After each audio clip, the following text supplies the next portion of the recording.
إن الحمد لله نحمده ونستعينه ونستغفره ونستغفره ونعوذ بالله من شرور أنفسنا ومن سيئات أعمالنا من يهده الله فلا مضل له ومن يضلل فلا هادي له أشهد أن لا إله إلا الله وأشهد أن محمدا عبده ورسوله اللهم صل على سيدنا محمد وعلى آل سيدنا محمد كما صليت على سيدنا إبراهيم وعلى آل سيدنا إبراهيم إنك حميد مجيد اللهم بارك على محمد وعلى آل محمد كما باركت على سيدنا إبراهيم وعلى آل سيدنا إبراهيم إنك حميد مجيد فإن أصدق الحديث كتاب الله وخير الحج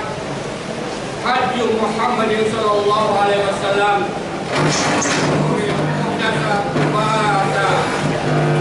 وكل محدثة بدعة وكل بدعة ضلالة وكل ضلالة في النار فإني أوصيكم وإياي نفسي بتقوى الله وقد فاز المتقون حيث قال الله تبارك وتعالى يا أيها الذين آمنوا اتقوا الله حق تقاته ولا تموتن إلا وأنتم مسلمون وعاشروا المسلمين rahimakumullah. Pada kesempatan kali ini alangkah baiknya kita senantiasa menghaturkan puja dan puji syukur kehadirat Allah Subhanahu wa Ta'ala yang telah memberikan nikmat iman, nikmat Islam serta hidayahnya, sehingga kita dapat melaksanakan salah satu dari berbagai kewajiban yang Allah perintahkan kepada kita, yaitu melaksanakan sholat Jumat secara berjamaah tanpa ada halangan satu apapun. Kedua kalinya kita haturkan sholawat serta salam kepada junjungan kita uswatun hasanah Nabiullah Muhammad sallallahu alaihi wasallam. Beliaulah yang telah berjuang dan berkorban untuk menegakkan syariat Allah Ta'ala di muka bumi ini, sehingga kita bisa merasakan indahnya keimanan dan keislaman hingga detik kali ini. Selanjutnya kami tidak lupa mewasiatkan kepada diri kami pribadi dan secara umum kepada jamaah Masjid Nur At-Taubah sekalian. Marilah dari waktu dan kesempatan yang Allah telah berikan, kita gunakan untuk senantiasa meningkatkan keimanan dan ketakwaan kita kepada Allah semaksimal mungkin, yaitu dengan selalu memperhatikan syariat Allah, kita aplikasikan dan terapkan di dalam seluruh aspek kehidupan kita hingga di penghujung usia, baik berkaitan dengan hal-hal yang wajib, sunnah, haram, makruh maupun mubah. Karena inilah prestasi seorang hamba dinilai di hadapan Allah Subhanahu wa Ta'ala. Hadirin jamaah salat Jumat yang dimuliakan Allah, pada kesempatan yang baik ini dan mulia ini di hari Jumat, Sayyidul Ayyam Khatib akan menyampaikan materi khutbahnya dengan judul The Theory of Broken Key, artinya teori kunci patah. Judul itu saya bungkus dalam kerangka bingkai yang lebih menarik dan nyentrik, yaitu 10 dosa besar. Apa sih maksud dari teori kunci patah? Setiap rumah pasti memiliki banyak kunci yang berbeda dan fungsinya satu sama lain. Kunci utama untuk pintu utama, kunci kedua untuk pintu yang kedua, dan seterusnya.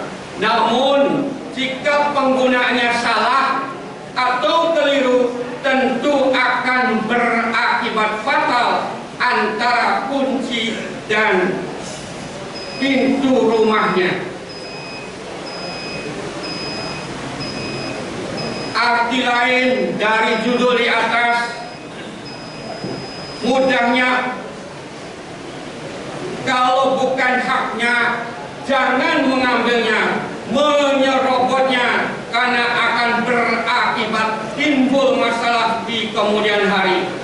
Materi ini kami angkat untuk mengingatkan kita semua yang hadir di sini bahwa apa saja yang kita lakukan di dunia ini akan dipertanggungjawabkan dan akan mendapatkan balasan yang setimpal atas perbuatannya. Balasan itu langsung kita terima di dunia atau nanti di hari yaumil akhir.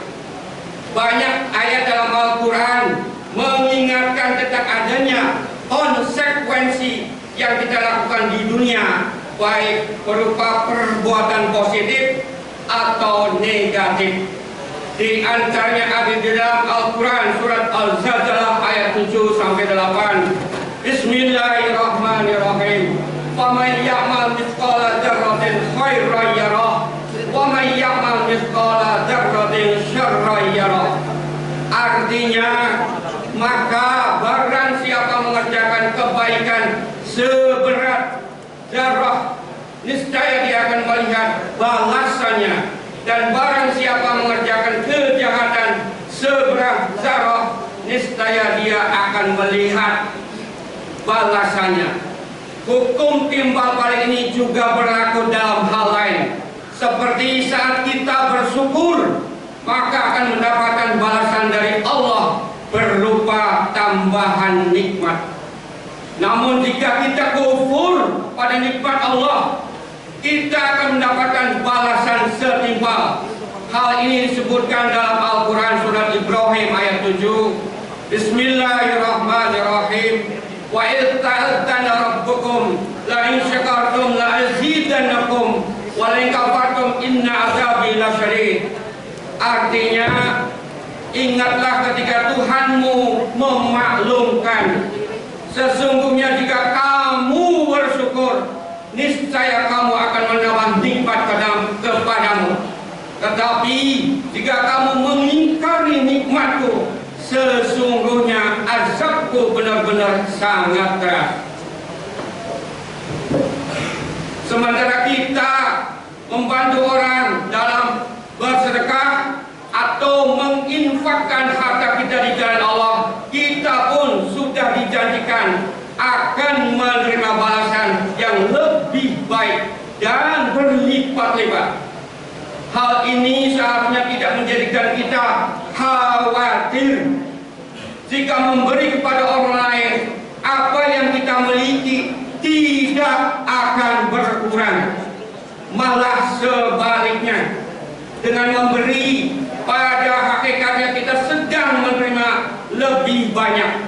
Hal ini ditegaskan dalam Al-Quran surat Al-Baqarah ayat 261. Bismillahirrahmanirrahim. Masalul ladzina yunfikuna amwalahum fi sabilillahi kamatsali habbatin ambatat sab'a sanabila fi kulli sumbulatin mi'atu habbah. Wallahu yudha'ifu liman yasha'. Wallahu wasi'un alim. Artinya, perumpamaan orang yang menginfakkan hartanya di jalan Allah adalah seperti orang yang menabur sebutir biji benih yang menumbuhkan 7 tangkai. Pada setiap tangkai ada 100 biji. Allah melipatkan pahala bagi siapa yang Dia kehendaki. Allah Maha Luas, Maha mengetahui.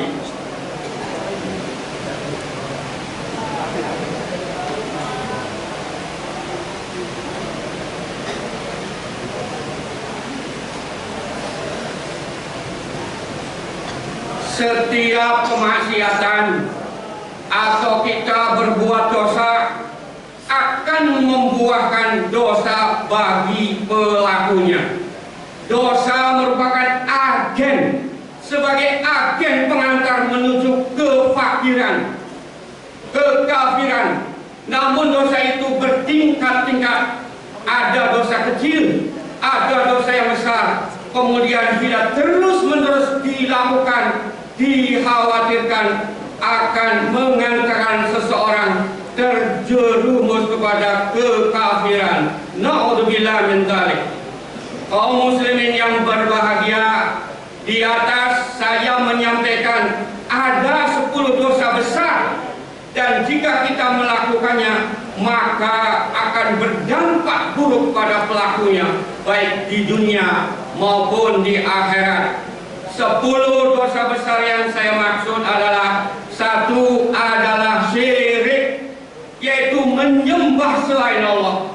Allah Subhanahu wa taala berfirman, Bismillahirrahmanirrahim. Innallaha la yaghfiru an yushrika bihi wa yaghfiru ma duna dzalik liman yasha'u wa man yusyrik billahi faqad iftara isman 'azima. Maksudnya, sesungguhnya Allah tidak akan mengampuni dosa syirik, dan Dia mengampuni dosa-dosa di bawah syirik bagi siapa yang Dia kehendaki. Barang siapa berbuat syirik kepada Allah, maka sungguh dia telah berbuat dosa yang besar. Jadi dosa syirik itu tidak akan diampuni oleh Allah jika seseorang membawanya sampai mati. Adapun jika seseorang berbuat syirik kepada Allah lalu bertobat dari kemusyrikannya dan masuk ke dalam agama Islam dengan membaca 2 kalimat syahadat, maka keislamannya menggugurkan dan menghapuskan syirik dan kufur yang ia lakukan sebelumnya. Dosa besar yang kedua adalah meninggalkan sholat. Yang ketiga, durhaka kepada orang tua, berbuat zina, makan harta haram, minum minuman,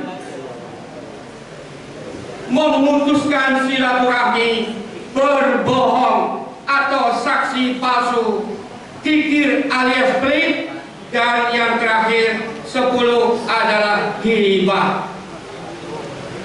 Ma'asyiral muslimin rahimakumullah, jika 10 dosa besar di atas kita langgar, kita tetap melakukannya tanpa bertobat, minta ampun kepada Allah dengan sebenar-benarnya, balasannya adalah kesulitan yang besar baik di dunia maupun di akhirat.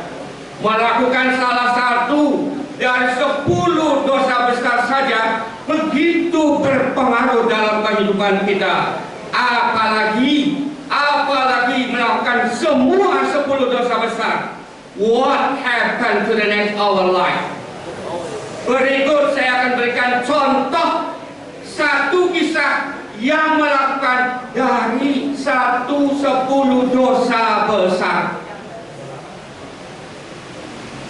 Yang pertama kisahnya adalah ada seorang pemuda dari lulusan salah satu perguruan tinggi negeri di Jogja, berprofesi sebagai seorang supir.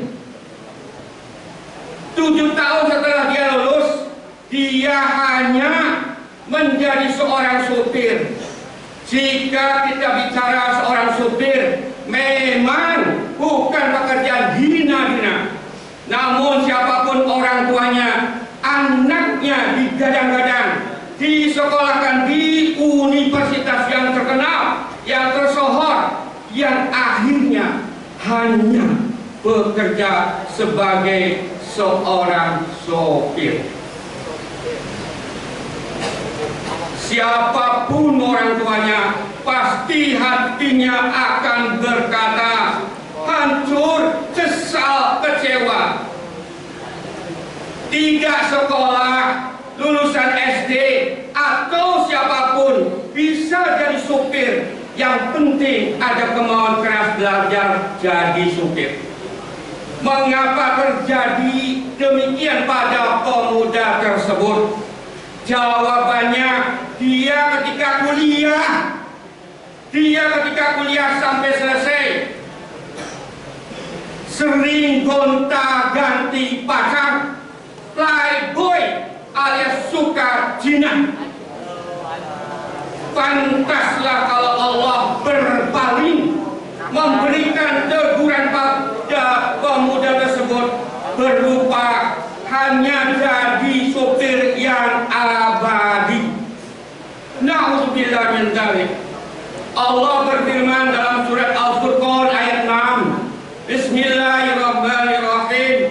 Walladzina yad'una ma'allahi ilahan akhar wa la yaqtuluna an-nafsa allati harrama Allah illa bil haqq wa la yaznuna wa may yaf'al dzalika yalqa athama.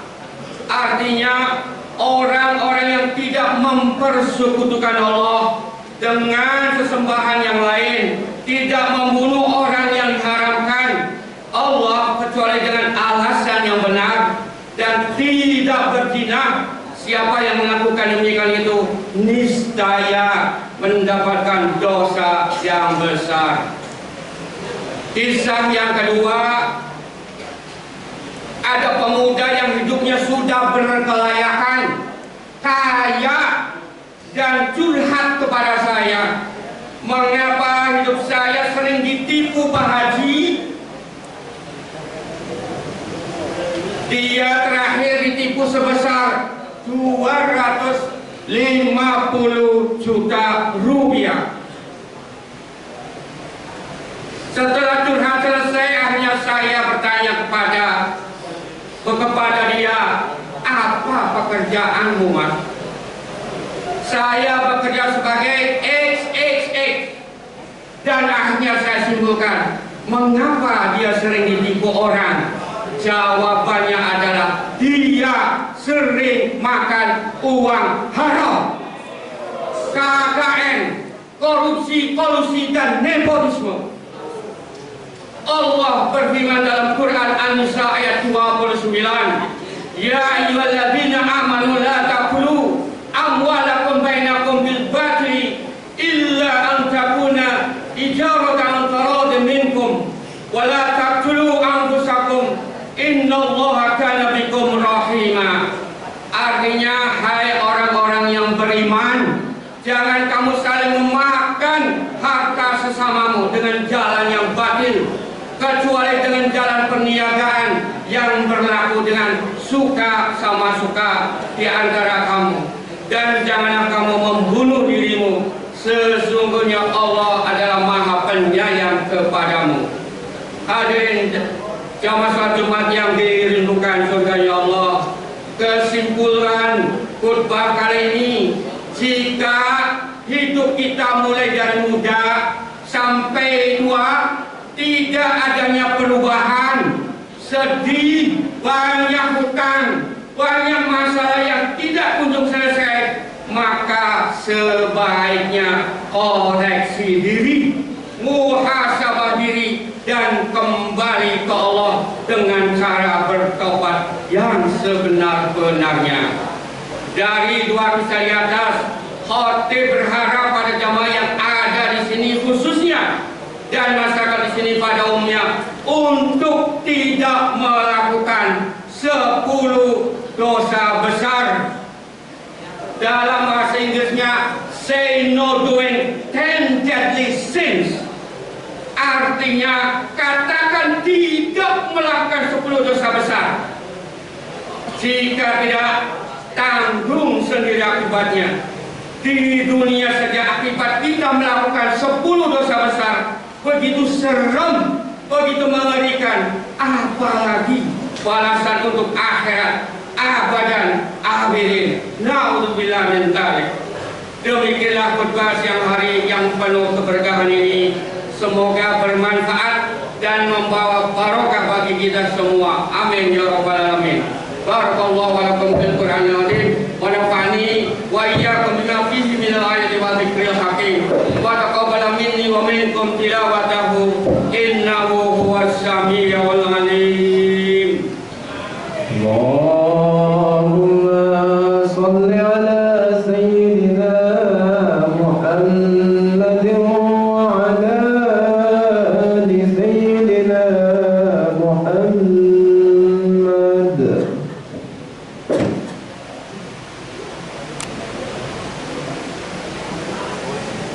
الحمد لله الذي أمر بالاتباع واعتصام بحبل الله المتين. أشهد أن لا إله إلا الله وحده لا شريك له إياه نعبد وإياه نستعين وأشهد أن محمدا عبده ورسوله المبعوث رحمة للعالمين. اللهم صل على سيدنا محمد وعلى آله وأصحابه أجمعين. اتقوا الله ما استطعتم وسارعوا إلى مغفرة رب العالمين. إن الله وملائكته يصلون على النبي يا أيها الذين آمنوا صلوا عليه وسلموا تسليما. وصلى الله على سيدنا ومولانا محمد وعلى آله وصحبه وسلم. اللهم اغفر للمؤمنين والمؤمنات والمسلمين والمسلمات الأحياء منهم وأموات إنك سميع قريب مجيب الدعوات ويا قاضي الحاجات برحمتك يا أرحم الراحمين. اللهم إنا نعوذ بك من عذاب جهنم ونعوذ بك من عذاب القبر ونعوذ بك من فتنة المسيح الدجال ونعوذ بك من فتنة المحيا والممات. اللهم إنا نعوذ بك من الهم والحزن ونعوذ بك من العسر والكسل ونعوذ بك من الجبن والبخل ونعوذ بك من غلبة الدين وقهر الرجال. ربنا آتنا في الدنيا حسنة وفي الآخرة حسنة وقنا عذاب النار وقنا عذاب النار. عباد الله إن الله يأمركم بالعدل والإحسان وإيتاء ذي القربى وينهى عن الفحشاء والمنكر والبغي يعظكم لعلكم تذكرون. فاذكروا الله العظيم يذكركم وادعوه يستجب لكم ولا